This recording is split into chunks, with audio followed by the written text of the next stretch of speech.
In 2026, AI is no longer just a productivity hack, it's a strategic advantage for building deeper client relationships while dramatically increasing team output. Businesses that get this right are using AI to deliver hyper personalized experiences, predict client needs before they arise, automate repetitive work, and free their teams to focus on high value human connection and creative problem solving.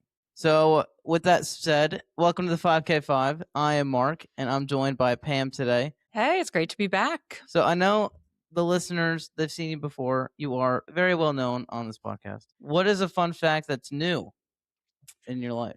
A new fun fact is my husband and I are stadium chasing the Phillies. Oh. So, at the end of the month, end of May, we're going to be going out to San Diego and LA and seeing the Phillies play there, Oh, both that's gonna be stadiums. fun. So, That's yeah. cool. I did a road trip once where me and my family went out and just toured a bunch of stadiums and, got the, tickets. We went there and we probably went to, I don't know, probably 6 stadiums with Yeah. then what just watch different ball games. It was really fun. We're trying to do it a little differently and actually see our favorite team at each ballpark, I like it. which I is a like little it. bit more difficult. So, yeah, we're still Heck yeah. very early on. This will Yeah. only be ballpark number 5.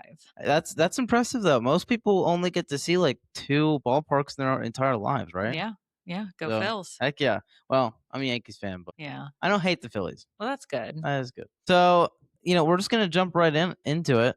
What are the most effective ways that businesses can use AI in 2026 to strengthen their client relationships? Well, as much as we lean into I am still very much part of like the human element of client relations.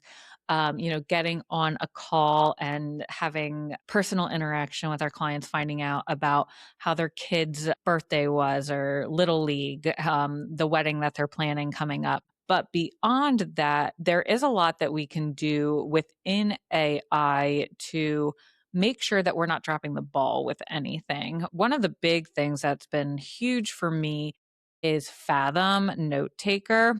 And also, we're in the process of creating Mhm. our own platform called CEO No, which is kind of going to take the place of Fathom, which puts together notes from a call, assigns tasks, etc., making sure that once we leave a call, we have a clear path forward for what to do over the next 3 weeks until our next call. So there's a lot of things in that regard that really help with client relations to make sure that we're taking care of everything that we said we would.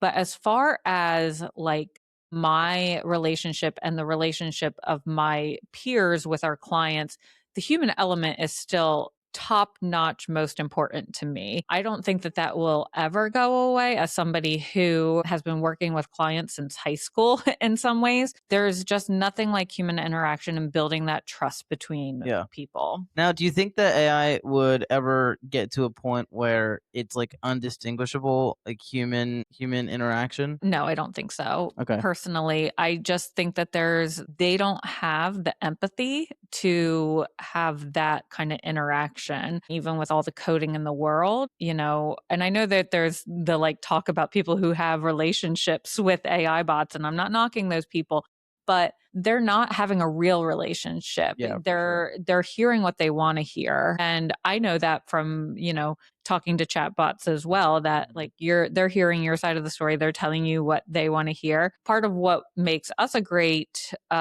agency for businesses is that we push back and we are bold with letting clients know that that might just not be in their best interest. So that's where I think that the human element is still tantamount. Yeah, for sure. Now, let's talk about those tiny little things that you mentioned earlier about the client birthdays or wedding planning or kids' birthdays or whatever. Let's talk about that for a second because those little details can get so overlooked so easily, but they can make a huge impact. Yeah, so one of our clients recently had a baby, and I often say that if I wasn't a director of client relations, I probably would have been a good private investigator. But I Hmm. found our client's registry online and was able to find a book that they had registered for that had a lot to do with our client relationship. So I sent it out to them as a team. And, it's just something to let them know that we're thinking of them, not just in a business setting. And I think that's really important. And Yeah. we've sent birthday cards, get well cards. We're always thinking about them. And that's something that I take a lot of pride in my role, that I try and find ways to make our clients know that they're more than just a transaction. Yeah, for sure.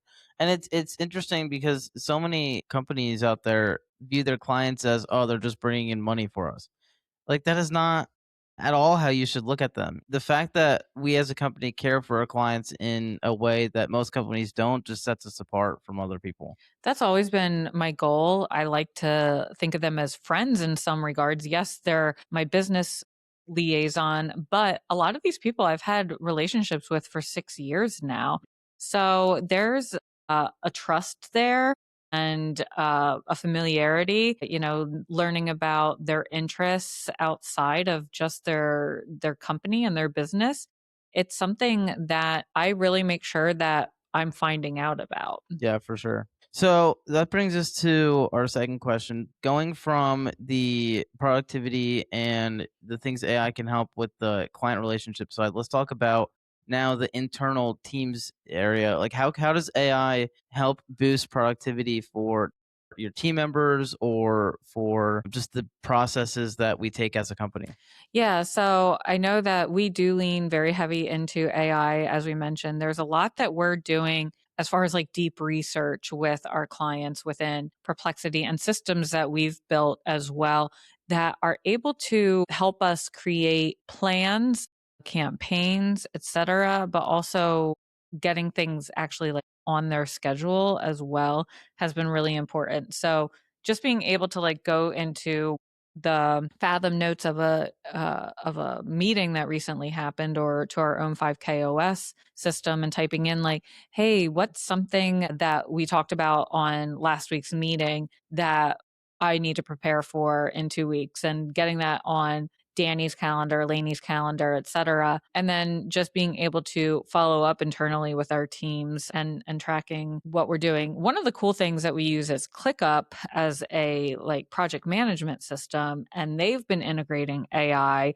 And this has made my life like way easier, where somebody can like put a chat into um the program and mention what they need done, and I can click create task from that, and it essentially gives the total debrief of what I need, and I just assign the person who I need to do it. Yeah. And it saves like minutes of time, which isn't a Oh lot, yeah. but when that It keeps adds up. happening, Yeah. yeah, that adds up. And also like the ClickUp button within Gmail, I can use that to attach the email to a new task and create it right in my Gmail platform. That's So that's awesome. been Yeah. huge. Yeah, this morning I was getting all these notifications on the way to work and it was, Pam assigned this task to this person, Pam assigned this task to this person. And it was like over and over again. It was Yeah. pretty funny. But yeah.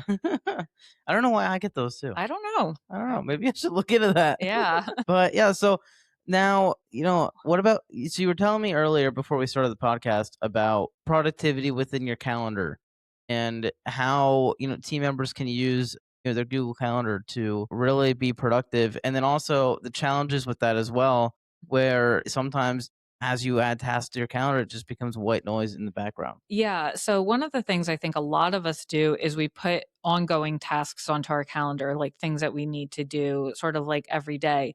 But at a certain point, those just become white noise and you kind of forget about them. You might not even do them at some points, even though it's on your calendar. So recently we talked about it internally as a team, and I was like, remove anything that like you're not following. If it's not happening, remove it. And that included recurring meetings, because a lot of times, from what I understood, was these meetings were on calendars, but they weren't happening. Mhm. So I said, if there is a meeting that you want to have, schedule it after the meeting that you just had. So that way you're like scheduling it with intention. You're setting your groundwork for the next meeting, an agenda, etc. It's not just there for you to ignore.